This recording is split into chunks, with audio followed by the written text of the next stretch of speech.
Hello दोस्तों, नमस्कार। मैं हूं नितिन सिसोदिया। दोस्तों, आशा करता हूं कि आप सब लोग स्वस्थ होंगे, सुरक्षित होंगे और अपने घरों पे बहुत कुछ नया नया सीख रहे होंगे।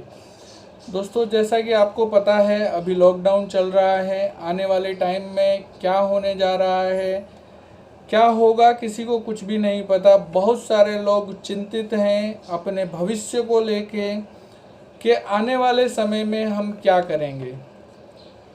तो ये सारी चिंताएं जायज़ भी हैं, क्योंकि जिस तरह से ये एक नया वायरस हमारी दुनिया में आया है और जिसने पूरी दुनिया को हिला के रख दिया है। बट दोस्तों, ये ऐसा टाइम हमें मिला है जिसमें हम अपनी क्षमताओं को और ज़्यादा विकसित कर सकते हैं। अगर आप इस समय का सही तरीके से उपयोग करते हैं तो आप जीवन में आने वाले समय में बहुत नई ऊंचाइयों को पा सकते हैं। तो मैं आशा करता हूं आप ये वीडियो पूरा देखें और ये वीडियो पर अपने कमेंट बॉक्स में जाकर ज़रूर करें। अगर ये वीडियो आपको अच्छा लगे तो लाइक करें, शेयर करें और चैनल को सब्सक्राइब करना ना भूलें, ताकि मैं भविष्य में भी और अच्छे वीडियो आपके पास पहुंचा सकूं। तो दोस्तों, आज मैं आपके सामने एक छोटी सी स्टोरी लेके आया हूँ, जिसे सुनकर आपको एक ऐसी प्रेरणा मिलेगी कि आप अपनी लाइफ के इस समय को जो विपरीत परिस्थितियाँ अभी हमारे सामने आकर खड़ी हुई हैं, इसको कैसे ज़्यादा से ज़्यादा आप यूटिलाइज कर सकते हैं। तो शुरू करता हूँ मैं आज की ये स्टोरी। एक समय की बात है, इंद्रदेव किसानों से नाराज़ हो गए और उन्होंने घोषणा की कि आने वाले 12 वर्षों तक बारिश नहीं होगी। आप अपनी खेती नहीं कर पाएंगे, आपके खेतों में फसल नहीं होगी। यह सुनकर सारे किसान परेशान हो गए और उन्होंने दया की भीख मांगी इंद्र देवता से। तो इंद्रदेव ने कहा कि अगर भगवान शिव डमरू बजाते हैं तो बारिश जरूर होगी।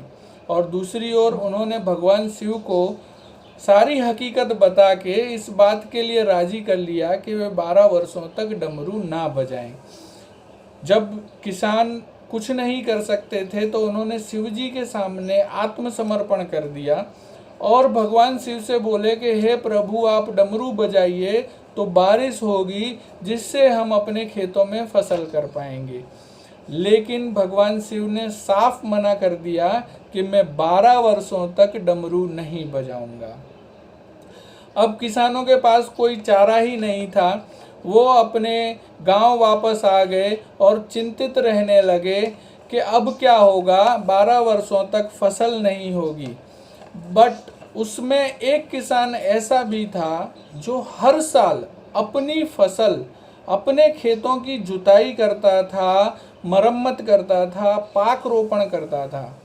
यह देखकर बाकी के किसान उसकी हंसी उड़ाते थे, मजाक उड़ाते थे और कहते थे, देखो ये मूर्ख, इसको पता है कि 12 वर्षों तक बारिश नहीं होने वाली, ये फिर भी इतनी मेहनत कर रहा है। लेकिन उस किसान ने किसी की नहीं सुनी और वो हर साल अपने खेतों में खेती की प्रक्रिया को दोहराता रहा। एक बार सारे किसान इकट्ठे हुए और उसके पास गए और उसके पास जाकर उससे बोले कि हे मूर्ख, क्या तुझे पता नहीं है 12 वर्षों तक बारिश नहीं होगी? क्या तुझे पता नहीं है खेती नहीं हो सकती? तो उस किसान ने मुस्कुरा के उनको जवाब दिया कि मुझे पता है कि मेरी फसल नहीं उगेगी, मुझे पता है कि 12 वर्षों तक बारिश नहीं होगी, लेकिन 12 वर्षों के बाद जब बारिश होगी तो मुझे ये सारी प्रक्रिया करनी पड़ेगी। लेकिन अगर मैं ये प्रक्रिया रेगुलर, निरंतर नहीं करूँगा तो मैं 12 वर्षों के बाद कहीं ये खेती करने के तरीके को भूल ना जाऊं। इसलिए मैं हर साल ये अपनी प्रक्रिया दोहराता रहता हूँ। यह बात पार्वती जी ने भी सुनी और पार्वती जी प्रसन्न हुई और दूसरी ओर चिंतित होते हुए उन्होंने भगवान भोलेनाथ को कहा कि हे प्रभु, ये 12 वर्षों में अगर आप डमरू बजाना भूल गए तो भोलेनाथ मुस्कुराए और उन्होंने डमरू निकाल के डमरू बजाते हुए कहा कि देखो पार्वती, मैं डमरू बजाना नहीं भूला। डमरू की आवाज़ सुनते ही बारिश होने लगी। चौथे ही साल में डमरू की आवाज़ सुनते ही बारिश होने लगी और जो किसान अपनी खेती की प्रक्रिया को दोहरा रहा था, जिसने पाक रोपण कर दिया था, उसकी फसल लहरा उठी और बाकी के किसान परेशान हो गए कि अब हम क्या करें। दोस्तों, लॉकडाउन की बात करूं, आज के समय में ऐसा ही हो रहा है। बट मित्रों, मैं आपको एक चीज़ बता दूं, डमरू तो बजेगा ही, देर से बजेगा, लेकिन बजेगा ज़रूर।